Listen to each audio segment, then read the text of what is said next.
Hola a todos y bienvenidos a Educación Financiera y Criptomoneda.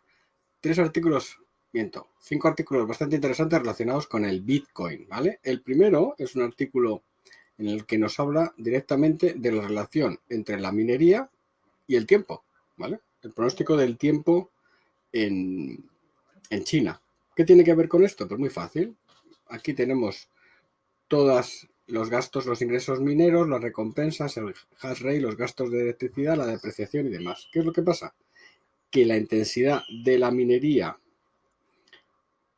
de Bitcoin aumenta durante las temporadas de lluvias en la región china de Sichuan, ¿vale? Durante algunos meses del año la electricidad es tan barata, ¿vale?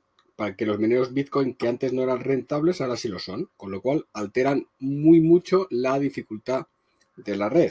¿Por qué? Porque ya en ese momento esos mineros empiezan a ser rentables, con lo cual se incorporan directamente a la red de Bitcoin porque el coste de la electricidad es anormalmente ridículo en esas épocas, ¿vale? Que fijaos todo el análisis. Entonces es algo que no podemos predecir, ¿vale? Es algo que no podemos predecir, pero también confirma dos cosas. Nos confirma que la minería de Bitcoin tiende a situarse en aquellos puntos donde el coste de electricidad es muy competitivo, por no decir prácticamente gratuito. Lógicamente este coste de electricidad viene porque hay un periodo de lluvias absolutamente brutal, hay inundaciones y todo el coste de electricidad que se produce a través pues de las presas hidroeléctricas, pues claro, es que lo tienen que regalar, porque es que están automáticamente absolutamente desbordados, ¿vale? Aquí tenemos, hay un ciclo del clima, ¿vale? Y todo esto pues es así, ¿vale? Fijaos que tenemos China, Rusia, Kazajstán, ¿vale? Incluso en Venezuela. Entonces, las inundaciones de mayo a octubre en el sureste de China hacen que estos mineros, ¿vale?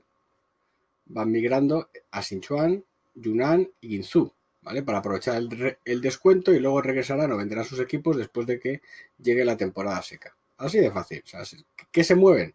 Se mueven a las zonas de lluvia. Se mueven a las zonas de lluvia donde, ¿vale? Temporada seca, temporada de lluvia, donde realmente el coste de la electricidad es anormalmente ridículo. Entonces, vemos aquí que nuestra gente pues directamente se va cambiando a los sitios donde claramente el coste de la electricidad es mucho más bajo, ¿vale? Este artículo es absolutamente brutal, pero que nos da un tip muy importante. Los mineros se van a situar dentro de China y en general en cualquier parte del mundo donde el coste de la unidad sea muchísimo más bajo, ¿vale? Y fijaos todo lo que el análisis que se ha hecho absolutamente brutal con los costes de electricidad por kilovatio, etcétera, etcétera. Así que coste de electricidad baja, pues automáticamente nos movemos. ¿Qué también nos indica? Nos indica que el futuro del Bitcoin es claramente verde, porque evidentemente esto depende de las épocas de inundaciones. Siguiente artículo. Mercado de acciones de CME creció, vamos, 10 veces en el último mes. Con lo cual, ¿qué está haciendo? Pues que nos está indicando claramente mercado de acciones de Bitcoin sobre Chicago Mercantile Exchange que el mercado es ya institucional, ¿vale?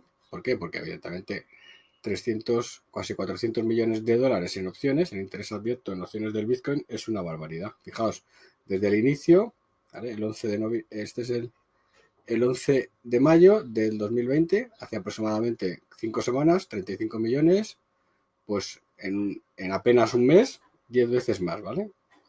Así que ya ha llegado a las instituciones el Bitcoin, ¿vale? 30 días, el interés abierto, el número de contratos que se dejan abiertos para un día para otro, 10 veces más. Así que el nuevo máximo absolutamente brutal. Brutal, ¿vale? Brutal para todos.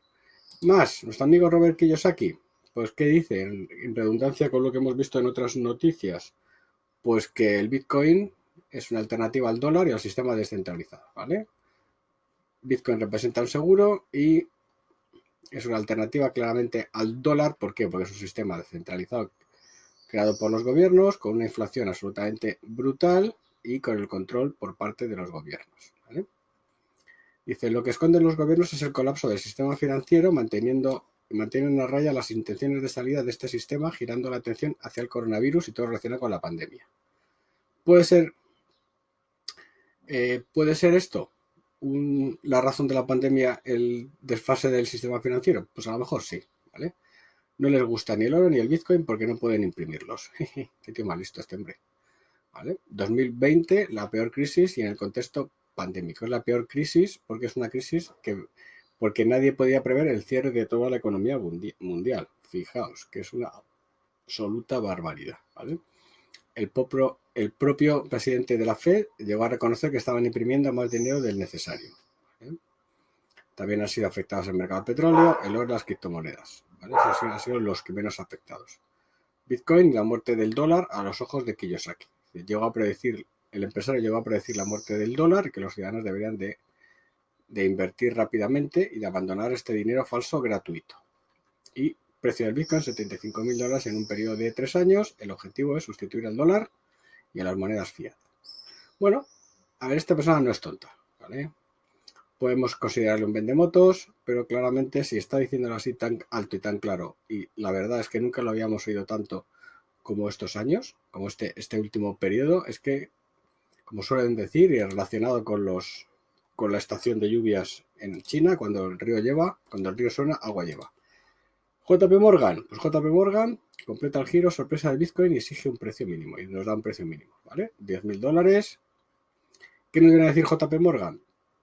Pues básicamente tenemos por un lado al CEO, que se ha sido un poquito siempre contrario, y por otro lado tenemos a los que están debajo del CEO, que bueno, que lo ven bien, ¿vale? Que ven un recorrido positivo y que ven que el Bitcoin es inevitable, ¿vale? Inevitable.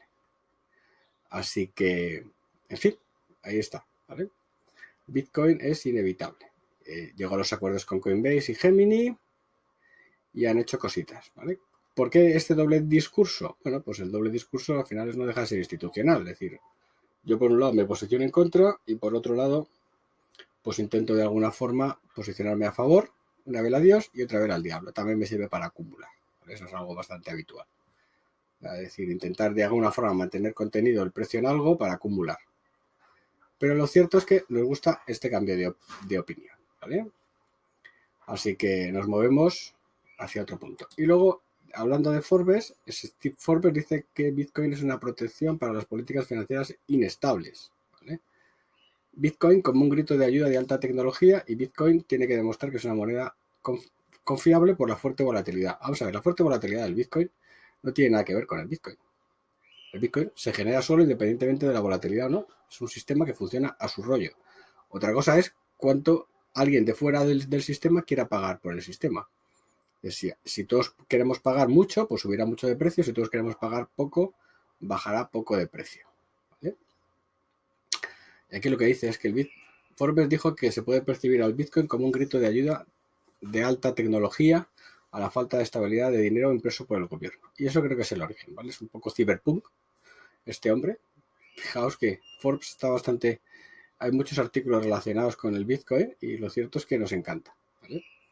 Habla de la fuerte volatilidad, pero al final no depende, insisto, la volatilidad no depende de él intrínsecamente. Él es muy estable, se sigue generando como se estaba generando siempre, con un poquito más de comisiones o con un poquito menos de comisiones en Bitcoin en función de las transacciones que hay.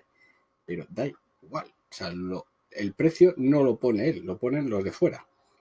Si nadie confiase en él, estaría muy barato, si todo el mundo confiase en él, estaría muy caro. Pero no nos engañemos, no va a cambiar la red y no va a cambiar absolutamente nada. Se añadirán más gente a la red, pero la dificultad se irá ajustando conforme al